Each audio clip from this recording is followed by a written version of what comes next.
RRB RPF constable exam 2025 running है और आप सभी लोग जिनका जिनका अभी पेपर बचा हुआ है वो अपनी सभी तैयारियों में जुटे हुए हैं। जरूरी है इस समय सही एनालिसिस की और सही पेपर पैटर्न का उपयोग करते हुए परीक्षा की तैयारी को और मजबूत बनाने की। अभी 2 तारीख से जितने भी पेपर हुए उसी के आधार पर मैं यहाँ पर प्रैक्टिस सेशन डेली करा रहा हूँ। आप सभी लोग एक्टिविटीज़ में इन्वॉल्व हैं और प्रतिदिन हमारे साथ कनेक्ट होकर पढ़ रहे हैं। सबसे अच्छी बात है, सवालों के उस नेचर को समझिए जो सवाल रियली पूछे जा रहे हैं और उसी आधार पर अपनी तैयारी को भी कंटिन्यू करिए। मैं आपकी सभी उन पैटर्न्स को लेकर के प्रश्नों को हल करा रहा हूं। देर ना करते हुए सभी लोग इससे जुड़ें, समझें। अगर हाँ, मेरे लिए अगर आपको अच्छा लगे तो वीडियो सेशन को लाइक जरूर करें और चैनल पर अगर नए हैं तो सब्सक्राइब कर लें, जिससे कि हमारी कनेक्टिविटी एक दूसरे के साथ हमेशा के लिए बनी रहे। मैं आपको लेकर चलता हूँ पहले सवाल पर। पहला सवाल इसका देखिएगा सेशन का क्या है। इस सरलीकरण का सवाल है, थोड़ा सा कंफ्यूज कर रहा है इधर उधर में, लेकिन आप अगर ध्यान देंगे तो सवाल आपको हल होता नजर आएगा। यहाँ पर बार ब्रेकेट लगा है, छोटा ब्रेकेट है, बार ब्रेकेट तो इसमें नहीं, छोटा ब्रेकेट है। हम ब्रेकेट तो हल करेंगे क्योंकि 2 पार्ट में नंबर्स आपको दिए गए हैं, लेकिन इस बार ब्रेकेट को पहले, अच्छा यहाँ थोड़ा सा डाउट आपके पास बनेगा। कुछ लोग इसको भाग देने की कोशिश करेंगे, जबकि रियलिटी में पहले आपको इसको घटाना पड़ेगा, क्योंकि पहले भाग देकर अगर जाएंगे तो पक्का गलत होगा। नियम ये होता है कि पहले बार ब्रेकेट का सलूशन किया जाता है। 12 से 4 घटेगा तो 8 आएगा। 8 से इसको आप भाग करिए 3 हो गया, और 32 में 3 जोड़ दे तो 35 हो गया। इस ब्रेकेट का सलूशन हो गया। यहाँ तो पहले आपको भाग ही देना पड़ेगा। 2 से इसको डिवाइड करिए 4 हो गया। 4 4 8 होता है, 8 में से 3 घटा तो 5 होता है। 5 से इसको भाग कर दिए, आंसर आपका 7 हो जाएगा।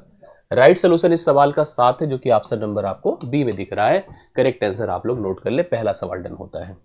दूसरे सवाल पर लेकर चलता हूं। एक आपको देखिए इस तरह से आपको फैक्टराइजेशन दिया है, कुछ नंबर्स का फैक्टर पावर्स के रूप में दिया है कि गुणनफल का कुल अभाज्य गुणनफल क्या होगा, गुणनखंड क्या होगा। यहाँ पर सबसे पहले हमें जो पावर्स में नंबर्स दिए गए हैं बेस के रूप में, उन्हें हम प्राइम फॉर्म में लिखें। जैसे यहाँ पर 16 की पावर 7 है, तो हम सब जानते हैं 2 की पावर 4 16 होता है। पावर लगा दे 7, गुणे जैसे 3 की पावर 3 होता है 27, और इसके ऊपर पावर लगा दे 6, और यह 5 की पावर आपके सामने कितना है, 9 है। अब आपको क्या करना है, पहले तो आप इसको लिखिए। देखिए 2 की पावर 4 7 28 होगा, गुणे 3 की पावर 6 3 18 होगा, और 5 की पावर देखिए कितना होगा, 9। अब आपको जो बेसिस दिख रहे हैं सबके सब प्राइम हैं, सबके सब अभाज्य हैं। हमको इसके गुणनफल के कुल अभाज्य गुणनखंड ज्ञात करना है, टोटल प्राइम फैक्टर्स बताना है। तो आपको सभी पावर्स को ऐड कर देना है, सभी पावर्स को ऐड कर देना है। मतलब 28 प्लस 18 प्लस 9, 28 प्लस 18 प्लस 9, 28 10 38 8 46, 46 9 कितना होता है यहाँ पर, 46 9 6 15 55 होता है। 55 इसका राइट सोल्यूशन होगा। ऑप्शन नंबर सी आप लोग नोट कर लें। यहाँ पर 3 प्रकार के गुणनखंड बन रहे हैं और उनकी पावर्स को जोड़कर हम टोटल प्राइम फैक्टर्स बता सकते हैं, जो कि आंसर्स में 55 के रूप में मिल रहा है। आई होप आप सबको समझ में आया होगा। सभी लोग ध्यान से देखिए, समझिए और अगले सवाल पर मेरे साथ बढ़ चलिएगा। देखिए हम लोग आते हैं तीसरे सवाल पर। बहुत बढ़िया शानदार सा सवाल है, आप इसको ध्यान से देखिए और इस पैटर्न को, जो कि लॉजिकल है, कॉन्सेप्चुअल है, इसको पढ़िए और तैयार करिए। किसी कक्षा के बच्चों के बीच मुफ्त नोटबुक बराबर बराबर बांटी गई है। प्रत्येक बच्चे को मिले नोटबुक की संख्या बच्चों की संख्या का 1/8 है। मतलब अगर ऐसे कह दे कि कुल 16 बच्चे हैं तो प्रत्येक को 2-2 मिली हैं। यदि बच्चों को आधा कर दिया जाता है, बच्चों की संख्या आधी होती है, तो निश्चित तौर पर उतनी ही नोटबुक को अगर बांटना है तो अब ज्यादा मिलेगी। अब बच्चों को 16-16 नोटबुक मिलेगी। कुल कितनी नोटबुक बांटी गई ये हमको बताना है। इसके लिए अगर मैंने यहाँ पर जो स्टूडेंट्स थे या बच्चे थे, बच्चों की संख्या अगर हम लोग सोच लें कि बच्चे कितने थे, बच्चों की संख्या, मैंने कहा बच्चों की संख्या अगर सपोज करो n थी, तो यहां पर सवाल में कहा है, पढ़िए, सवाल में कहा प्रत्येक बच्चे को मिली नोटबुक की संख्या बच्चों की संख्या की 1/8 थी। तो यहां पर प्रत्येक को मिली नोटबुक, प्रत्येक को जो नोटबुक मिलेगी वह 1/8 n मिलेगी। कितने बच्चे थे, n थे, तो प्रत्येक को नोटबुक कितनी मिलेगी, 1/8 n मिलेगी। अब ऐसे में हम लोग क्या कर सकते हैं, अगर कुल निकालना है, क्या निकालना है, कुल निकालना है, तो कुल मतलब यहां पर कितनी नोटबुक बटी, तो आप इसको इसके साथ मल्टीप्लाई कर दीजिए, n²/8 हो जाएगा। अब दूसरी चीज हम लोग को आगे बढ़ाना है। देखिए क्या हमने कहा कि अगर बच्चों की संख्या हम आधी कर देते हैं तो प्रत्येक को मिलेगी 16 नोटबुक, प्रत्येक को मिले 16 नोटबुक। इसका मल्टीप्लीकेशन अगर हम करेंगे कि कुल नोटबुक अब निकाला जाए, तो 16n/2 कर दीजिए, 2 8 16 होता है। तो यह बेसिकली हो जाएगा 8n। यहां से ये भी तो नोटबुक की संख्या ही है, मतलब हम लिख सकते हैं 8n बराबर n²/8। तो 8 8 कितना हो जाएगा, देखिए यहाँ पर अगर हम इसको ऐसे कैंसिल कर दें n, तो n का मान यहाँ पर 8 8 64 हो गया। n का मतलब बच्चों की संख्या, यन का मतलब बच्चों की संख्या। हमको यहाँ पर यन का मान अगर 64 मिल गया तो कुल नोटबुक की संख्या चाहे इसको ले लीजिए चाहे इसको ले लीजिए, आपको पता चल जाएगी। तो कुल नोटबुक यहाँ पर 8 गुणे 64 कर दें तो 8 गुणे 64 512 होगी। 512 इसका राइट सोल्यूशन होगा। आप इसको देख सकते हैं, जो बच्चों की कुल संख्या, सॉरी यहाँ पर कुल कितनी नोटबुक बटी थी उसकी संख्या हो गई। अब इसका सोल्यूशन हम ऑप्शन से भी मैच करा सकते हैं। अगर हम ये देख लें कि 512 है, हम 512 को 8 से भाग करें तो निश्चित तौर पर उस संख्या को 8 से कटना चाहिए था। ये 8 से कट नहीं रहा था। इसको ट्राई किया, देखिए 8 1 के 8, 8 4 ये भी 8 से नहीं कट रहा था, 8 3 24 ये भी 8 से नहीं कट रहा था। एक ही नंबर है जो 8 से कट रहा था, इसको 8 से भाग करिए 64 हुआ। अर्थात 8 से भाग करने से क्या पता चलेगा पता है, यहाँ पर अगर हम ये कह दें कि प्रत्येक बच्चे को नोटबुक जो मिली है, प्रत्येक बच्चे को नोटबुक मिली है, भाई हम यहाँ पर अगर कुल बांटे हैं 512 हैं, इसके आधार पर अगर हम जाएं, क्योंकि हमको पता है 16 से कटना जरूरी है। अगर एक बच्चे को 16 नोटबुक मिलेगी तो 16 से भाग करिए तो कितना हो जाएगा, 16 3 48, 16 दूना 32, 32 यहाँ पर होगा। 32 का मतलब ये हो गया कि 32 तो कुल बच्चे थे। अब 32 से हम लोग डिसाइड कर दें कि 32 तो आधा है, तो इसका मतलब प्रॉपर बच्चों की संख्या डबल 64 थी। अब 64 का 1/8 कर दीजिए तो 8 8 सबको मिली है, तो 8 गुणे 64 कर दे, 512 कुल नोटबुक बटी है। ओरल भी जा सकते थे, लॉजिक पर भी जा सकते थे, तीसरे सवाल का उत्तर आराम से दे सकते थे अगर थोड़ी सिंसियरिटी दिखाइए तो। समझ रहे हैं? अगले सवाल पर बढ़िएगा। लिखा है 2 की पावर 305 है प्लस 303 है, को अगर हम 9 से विभाजित करें तो शेषफल कितना आएगा। 9 से विभाजित करने पर शेषफल कितना आएगा। देखिए ये दो पार्ट में नंबर हैं, इसको देखिए इसको देखिए। सबसे पहले पहला वाला कंसीडर करिए जो 2 की पावर 305 है। मैं इसको क्या लिख सकता हूं समझिएगा, क्योंकि हम 9 से भाग करेंगे 2 को जो बेस के रूप में है, तो निश्चित तौर पर शेषफल +2 आएगा या -7 आएगा, कोई का उपयोग नहीं कर सकते। हाँ, अगर मैं इसको 2 की पावर 3 कर दूं तो यह हो जाएगा 8, लेकिन 3 से मुझे इसको भाग करना पड़ेगा। 3 1 के 3 0, 3 1 के 3, मैं कितना बार लेकर जा सकता हूँ 101। इसका मतलब मुझे 2 की पावर 2 को और भी एडिशनल इसके साथ रखना पड़ेगा। अब यहाँ पर नीचे में 9 से अगर भाग करूंगा, ध्यान से देखिएगा, तो इसका मतलब यह मान 8 है। यह मान क्या है? 8 है। 8 को मैं 9 से भाग करूंगा तो -1 शेषफल आएगा। -1 की पावर अगर 101 है जो कि विषम है, तो यह मान आपका -1 ही रह जाएगा, यह -1 रह जाएगा। इधर आपका 4 है और 4 को 9 से भाग करूंगा तो यह 4 ही रहेगा। 4 का -1 से गुणा होगा, इसका शेषफल -1 4 हो जाएगा, इसका शेषफल -4 होगा। बीच में लगा है प्लस, अभी 303 है। 303 को 9 से भाग किया, 9 त्रिक 27 होता है, 3 0 3 3, फिर 9 त्रिक 27, 6 33 होता है, तो यहाँ पर यह मान हो गया 6। 6 में से 4 घटेगा, 2 आया, 2/9 कर दीजिए तो रिमाइंडर बेसिकली आपका कितना हो गया, 2। इस सवाल का राइट सोल्यूशन है 2, जो कि पहले ऑप्शन में आपको दिया है, इसको नोट कर सकते हैं। चौथा सोल्यूशन सवाल आपको पहला ऑप्शन राइट सोल्यूशन के रूप में मिल रहा है। प्लीज अच्छे से इसको तैयार कर लें, कंफर्म कर लें। आई होप आपको समझ में आया होगा। अगले सवाल पर चलता हूं। मुकेश योगेश, ध्यान से देखिएगा, मुकेश योगेश और सुरेश का वेतन 3 4 और 5 के अनुपात में है। उनके वेतन का 10%, 25%, 20% की अगर वृद्धि हम करते हैं तो उनके संशोधित वेतन की कुल राशि 28,600 रुपये हो जाती है। मुकेश का मूल वेतन क्या था? देखिए 3 पर्सन है, एक का नाम मुकेश है, दूसरे का नाम योगेश है, तीसरे का नाम सुरेश है। इनके वेतन का रेशियो 3 4 और 5 दिया गया है, 3 4 और 5 दिया गया है। उनके वेतन में अगर हम 10%, 25% और 20% की वृद्धि करते हैं तो संशोधित वेतन इतना बनकर आता है। मुकेश का मूल वेतन आपसे पूछा एग्जैक्टली कितना था, आइए समझाता हूँ। सबसे पहले देखिए, अगर हम इसमें 10% की वृद्धि, मैं ऐसे थोड़ा सा ऐसे समझा दूं आप लोगों को अगर इसको हम 300 कर दें, अगर इसको हम 400 कर दें, अगर इसको हम 500 कर दें, तो हमारे लिए कैलकुलेशन आसान हो जाए, क्योंकि मैं 10% बढ़ाऊंगा, ठीक है, 10%। या तो आपको मैं बता दूं, अगर ना कुछ करते तो भी सवाल बन जाता। देखिए कैसे, ऐसे देखिए, इसको हटा दीजिए, एकदम से हटा दीजिए। आप इसको 10% बढ़ाएं तो 3 गुणे 110 कर दीजिए। अब आप 110/100 लिखने की आपको जरूरत नहीं, क्योंकि सब में 100 नीचे रहेगा, कट ही जाएगा। 4 गुणे 125 कर दीजिए, ये सही है, और 5 गुणे 120 कर दीजिए, ये भी सही है। अब आप इसको काट दीजिए जो पॉसिबल है, ठीक है, क्योंकि 100 तो खत्म ही है, सबके नीचे था, ठीक है। आइए अब इसको थोड़ा सरल करते, देखिए कुछ कटने की स्थिति बन रही है। 5 से कट रहा है, 5 1 के 5, 5 25 बार, और 5 से काटिए 22 बार। और भी कुछ अगर सिचुएशन हो, कुछ कटने की कंडीशंस हो, तो आप बिल्कुल कैंसिल करें। मेरे ख्याल से एक बार और हम स्टेप बढ़ा सकते हैं, जैसे 2 से अगर काट दे 11 बार, 2 दूना 4 होता है, 2 से 60 बार कर सकते हैं, मतलब 11 3 33 होता है, 25 दूना 50 होता है, 60 एक के 60 होता है। ये उनकी न्यू इनकम रेशियो हो जाएगी जो कि 33 है, 50 है और 60 है। अगर हम इनको देख रहे हैं कि यह कुल मान 28,600 है, अनुपाती पदों का जोड़ करिए, 110 और 30 जोड़कर अगर हम देखते हैं 143, मतलब 40 3 43, 143 बराबर 286 के बाद डबल जीरो है, 1 बराबर 200 हो जाएगा, 1 बराबर 200। हमसे पूछा मुकेश का मूल वेतन, मुकेश का अनुपातिक भाग अभी वर्तमान में कितना है बताएं, 33 है। कितना है, 33 है। 33 बराबर देखिए हम लोग लिख सकते हैं कितना बताइए, 33 बराबर 33 दूना 66। ये तो अभी का वेतन है 6600, वर्तमान वेतन नहीं है, मूल वेतन नहीं है। मूल वेतन क्या होगा बताइए, क्योंकि यह वेतन 10% बढ़कर था, 10% बढ़कर था, तो 10% का बढ़ना मतलब 10% मतलब 1/10, अर्थात 10 में जुड़कर 11 होना।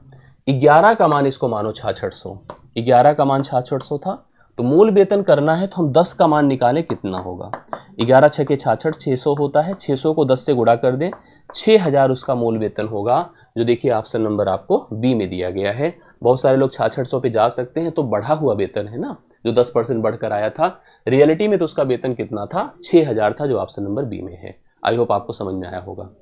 अगले सवाल पर आपको लेकर चलता हूं। एक वृत्ताकार पार्क को 6.5 रुपए प्रति मीटर स्क्वायर की दर से समतल कराने का जो कुल खर्च आता है 36,036 रुपए आता है। इसके चारों तरफ 18 रुपए प्रति मीटर की दर से बाड़ लगवाना है, उसकी कुल लागत क्या आएगी, कुल खर्च क्या आएगा।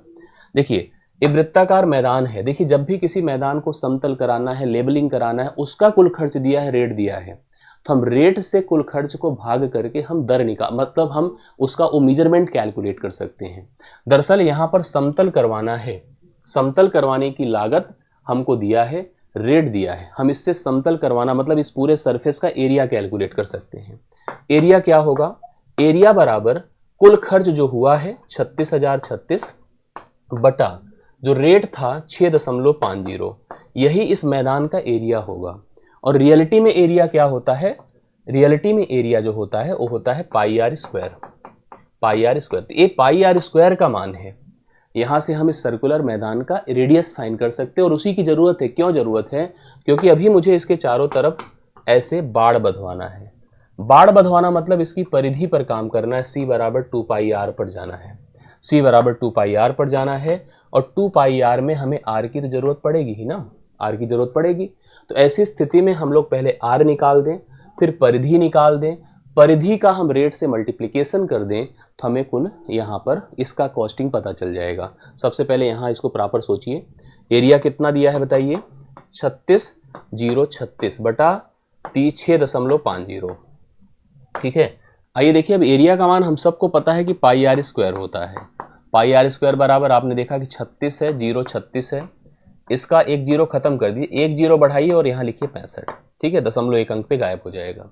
फिर हम लोग यहाँ पर इसकी जगह लिखेंगे 22/7 गुणे आर स्क्वायर, क्योंकि हमें त्रिज्या की जरूरत तो पड़ेगी ही पड़ेगी। थोड़ा इसको अगर चाहें तो सिंप्लीफाई कर दें, मेरे ख्याल से 13×5 65 होगा, 13 दूना 26 होगा, 10 36 होता है, 10 के बाद 0, 13 7 91 होगा, 9 और 3 फिर 13 7 91 होगा, 2 6 13 दूना 26 होगा, इतना हो जाएगा। सही है ना, कोई जीरो लगा है, इसको ऐसे रहने दीजिए। अभी 5 से चाहे तो हम इसको काट सकते हैं, बट अभी ऐसे रहने देते जैसा मैंने आपको करके दिया है। यहाँ पर क्यों ऐसा कर रहा हूँ, क्योंकि ये साफ साफ 11 से कटता दिख रहा है, और यहाँ पर आप लिख दो 27,720 बटे कितना है 5 है, 11 दूना 22 होता है, 11 दूना 22, 5 7 11 5 55, 11 दूना 22, इतना हो गया। अभी भी वो 2 से चला जाएगा और इधर 5 से भी चला जाएगा, 5 5 25 है, 5 6 के 20 है, करेक्ट है। अभी हम 2 से एक बार और काट देते हैं, 2 दूना 4 है, 2 पंचे 10 है, 2 दूना 4 है, 252 हो गया। आर स्क्वायर का मान आपके पास 252 है, गुणे 7 है, तो आर का मान कितना हो जाएगा, अंडररूट 252 गुणे कितना हो जाएगा, 7 हो जाएगा। 252 का देखिए हम लोग यहाँ पर फैक्टराइजेशन कर दें, तो 252 का फैक्टराइजेशन कितना होगा, 2 1 के 2 हो, 2 दूना 4, 2 1 के 2, 2 दूना 4, 2 6 12 हो गया, ठीक है। अगर हम फैक्टर बनाते हैं मतलब एक बार 2 बना, फिर 2 6 12, 2 3 6 हो गया, मतलब एक तरह से ये आपका 9 7 63 होगा। मतलब अगर हम इसका फैक्टर प्रॉपर बना देते हैं तो 2 गुणे 2 होगा, 4 हो गया, गुणे आपके पास कितना हो जाएगा, अगर हम इसको करते हैं तो 9 हो जाएगा, मतलब 3 गुणे 3 हो जाएगा, गुणे एक 7 होगा, और एक 7 तो ऑलरेडी है आपके पास था, मतलब यहाँ से 2 मिला, 3 मिला, 7 मिला, 2 3 6 7 42, अर्थात इसका जो रेडियस बनकर आएगा वो 42 आएगा। आप लोग इसको नोट कर सकते हैं। हमें रेडियस मिला 42 और हम लोगों को क्या चाहिए, परिधि। क्यों परिधि चाहिए? क्योंकि हमें बाड़ लगवाना है, उसका खर्च निकालना है। यहाँ लिखिए 2, बाई की जगह 22/7, आर की जगह अपने को मिला है 42, और अगर कुल खर्चे को तुरंत कैलकुलेट करना चाहें तो गुणे 18 कर दें। ठीक है, गुणे 18 कर दें। आइए थोड़ा काटते पीटते हैं, 7 छंगे 42 होता है। अब हम इसका प्रोडक्ट करते हैं, और पूरा प्रोडक्ट की जरूरत आपको पड़ेगी नहीं। क्यों नहीं पड़ेगी? क्योंकि सभी के उत्तर में अंतिम डिजिट आपका कन्फर्म अलग अलग है। तो आप अंतिम डिजिट पर काम करो। 2 दूना 4, 4 छंगे 24, 4 4 8 32, 2। अंत में कौन 2 दे रहा है? बी ऑप्शन दे रहा है। तो 4752 रुपये इसका कुल खर्च आएगा अगर हम बाड़ लगवाएंगे तो। ये छठा सवाल होता है, इसको आप लोग नोट कर लें। 7वें सवाल पर आइए। ए ने एक वस्तु जिसका मूल्य 50 है 20% के लाभ पर बेचा। बी ने वही वस्तु 25% लाभ पर सी को बेचा। सी ने वही वस्तु 40% के लाभ पर डी को बेचा। उस वस्तु का मूल्य जो डी ने दिया वह क्या है? ठीक है, देखिए इस तरह के सवाल को सतत प्रक्रिया पर लेना होता है। शुरुआत किसने करी? ए ने। उसी ने खरीदा कितने में? 50 में। स्टेप बाय स्टेप सामान को बेचा गया। पहले उसने बी को बेचा, बी ने सी को बेचा, सी ने डी को। मतलब पहला जो पर्सन था ए था, अंतिम पर्सन डी था। अगर यह सतत चलता है तो ए से डी का रिलेशन हमको डिफाइन करना है। ए से डी तक हम पहुंच जाए तो हमारा काम डन हो जाए। ए ने सबसे पहले बी को बेचा 20% के लाभ पर, जो कि 1/5 होता है, अर्थात 5 में खरीदकर 1 बढ़ाकर 6 में बिका है। बी ने इसे 25% के लाभ, जिसको 1/4 कहते हैं, 4 से खरीदकर 1 बढ़ाकर 5 में बेचा है। सी ने इसे 40% के लाभ अर्थात 2/5 कहते हैं, 5 में खरीदकर 2 बढ़ाकर 7 में बेचा है। इस प्रकार अब हम डी तक पहुंच गए हैं। डी ने इतने में खरीदा है, ए ने इतने में खरीदा था, ये स्थिति हो गई। इधर उधर अगर कुछ खटता फिरता नजर आए, जैसे 5 से गया तो खत्म कर दीजिए। यहाँ पर और कुछ दिख जाए, 2 दूना 4 है, 2 3 6 होता है। रियलिटी में सामान को 10 रुपए में अगर ए ने खरीदा है तो पहुंचते पहुंचते डी के पास 21 उसका दाम हो गया। अगर इस 10 का मूल्य हमको 50 दिया है, देखो ये दिया है, 21 का मूल्य बताएं क्या होगा? 10 पचे 50 होता है, 5 का गुणा कर दे, 5 1 के 5, 5 2 10। यह सामान 105 रुपए में डी को प्राप्त होगा। जो सामान ए ने सोचो 50 में खरीदा था, ऐसे ही मिलता है हम लोग को। जब हमको सामान मिलता है तो कितने लेवल से होकर आता है, वही इसी वजह से हमारे जो प्राइजेस होते हैं जो हमको भुगतान करना होता है ज़्यादा होता है। ये होता है 7 नंबर। 8वें पर चले आइए। 20% की छूट देने के बाद शीला 2400 में एक मोबाइल फोन बेच दी है। उसने 20% की छूट देकर 2400 में एक फोन बेचा, फिर भी उसे 20% का लाभ मिला। अगर मोबाइल फोन बिना कोई छूट पर बेचा जाए, मतलब अंकित मूल्य पर बेचा जाए, तो लाभ प्रतिशत क्या होना चाहिए? बहुत आसान सवाल है और इस पैटर्न पर सवाल आरपीएफ लगातार दे रहा है। और आरपीएफ ही नहीं, हर परीक्षा में सवाल आपको देखने को मिल रहा है। प्रॉफिट लॉस डिस्काउंट का सबसे लेटेस्ट और ट्रेंडिंग सवाल यह है, क्या है कि छूट देकर के भी लाभ मिले। ऐसी स्थिति में हम लोग एक दाम निर्धारित करते हैं 100, इसी पर देते हैं छूट और इसी पर कमाते हैं लाभ। इससे क्या होगा ना, हमें क्रय और अंकित का रिलेशन कंफर्म हो जाता है, रेशियो पता चलता है, मतलब क्रय मूल्य और अंकित मूल्य का रिलेशन कंफर्म हो जाता है। 20% की छूट मतलब क्या हुआ बताइए? 80 हुआ। और 20% का ही लाभ है, इसका मतलब 120 है। ये आपको मैं बता दूं, इस समय ये आपका सीपी होगा, ये आपका एमपी होगा। 40 दूना 80, 40 3 120, मतलब 2 में खरीदा था, 3 बता रहा था, 3 बता रहा था। अब उस पर छूट देकर बेचा होगा, विक्रय मूल्य नहीं लिख रहा हूं, हाँ, तो जाकर के उसको मतलब वो 2400 में बेचा था। हमें इस 2400 का कोई मतलब नहीं, सवाल में कोई अर्थ ही नहीं है। अब सवाल में यह है कि हमने 2 में खरीदा, 3 बताया ग्राहक को, अब छूट उट नहीं देंगे, बिना छूट के ही बेचेंगे। बताओ अब कितने का फायदा हुआ? तो 3 में ही बेचा था और खरीदा कितने में था? 2 में। फायदा बताइए, बढ़ा कितना? 1, किस पर? 2 पर। 1 गुणे 100 बटे आप 2 कर दीजिए, 50% का लाभ ओवरऑल दुकानदार को होगा। जो 20 का होता था 50 का होगा, क्योंकि छूट ही नहीं दिया, तो 50% का लाभ राइट सोल्यूशन है। अगला सवाल देखिएगा, इसको सॉल्व करना है, सिंपल सवाल है, लेकिन सोचिए क्या है। हाँ, 1 है, 1/2 है, 1/4 है, 1/8 है, 1/16 है, प्लस बढ़ता गया। मैं आपको बता दूं, आप जान लो ये क्या है। ये नॉर्मल नहीं है, ये जीपी है। क्या है? जीपी है। इसे हम कहते हैं गुणोत्तर श्रेणी। क्यों कहते हैं बताइए? इसमें जो है पदों में सार्व अनुपात है। जैसे आप किसी को ले लीजिए, 1/2 को 1 से भाग करें 1/2 आएगा, फिर 1/4 को भी 1/2 से भाग करें 1/2, 1/8 को भी 1/4 से भाग करें 1/2। हर जगह पर रेशियो जो बनेगा वो सेम बनता जाएगा, 1/2 1/2 1/2 का बनता जाएगा। इसे आर कहते हैं जो कि 1/2 है। पहला पद ए है जिसका मान 1 है। हम लोगों को ऐसे पदों की संख्या कहां तक है? इन्फिनाइट।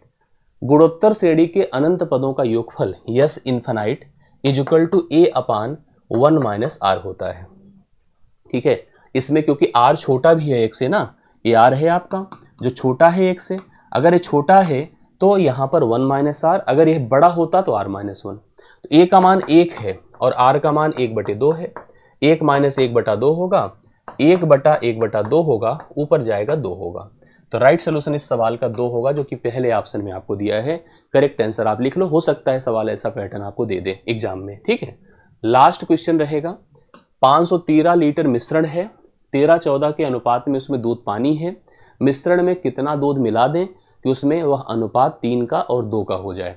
तो पहले देखिए यहाँ पर स्थिति क्या थी कि milk and water ratio, milk का एंड वाटर का 13-14 है, मतलब अगर दूध का भाग 13 है तो पानी का भाग 14 है। मिश्रण में कितना दूध और मिला दें, दूध बढ़ाना है, ध्यान दीजिएगा, कितना दूध और बढ़ा दें कि यह रेशियो 3 और 2 का, मतलब यहाँ पर दूध की मात्रा को इंक्रीज करना है। पहले से यह जो क्वांटिटी थी आपको पता है कितनी थी? 513 लीटर की थी। ये देख रहे हैं आप लोग, 513 लीटर की थी। अच्छा, परिवर्तन हम किस में कर रहे हैं? दूध में कर रहे हैं। तो क्या पानी में कोई परिवर्तन नहीं किया? तो पानी को आपको समान रखना पड़ेगा, समान बनाना होगा। समान बनाने के लिए आप क्या करोगे बताइए? ये पानी 2 हो गया है ना 14 से, बराबर करना है तो 7 से गुणा करो। और वही नहीं करेंगे, यहां भी करना होगा, 7 त्रिक 21 होगा, 7 दूना 14 होगा। देखिए अब पानी बराबर हुआ कि नहीं? यस, दूध बढ़ा, हाँ, 13 से 21 होना कितना बढ़ गया? 8 बढ़ गया। 8 का मान आपको बताना है, जबकि 13 और 14 मिलकर 27 था। 27 का मान आपको 513 दिया था, आपको 8 का मान बताना है। देखिए कैसे, 9 त्रिक 27, 9 पचे 45 होता था, 6 3 9 सते 63 होता है, 19 त्रिक 57 होता है, 19 अट्ठे 152 होता है। 152 लीटर दूध बढ़ाएंगे तब जाकर के उस रेशियो को आप अचीव कर पाओगे जो आपने टारगेट बनाया है। तो 3:2 इस सवाल के लिए, मतलब इस पार्ट को पहुंचने के लिए आपको दूध की मात्रा 152 लीटर बढ़ानी होगी। सवाल इतने ही, इसको अच्छे से तैयार करें, कंफर्म करें। बाकी 17-18 का जिसका पेपर है अभी उसके लिए और प्रयास और इफर्ट और प्रश्न और अच्छे से लेवल बनाकर हम आपको प्रेजेंट करते हैं। अभी के लिए मेरी तरफ से इतना ही। बहुत बहुत धन्यवाद। Thank you so much.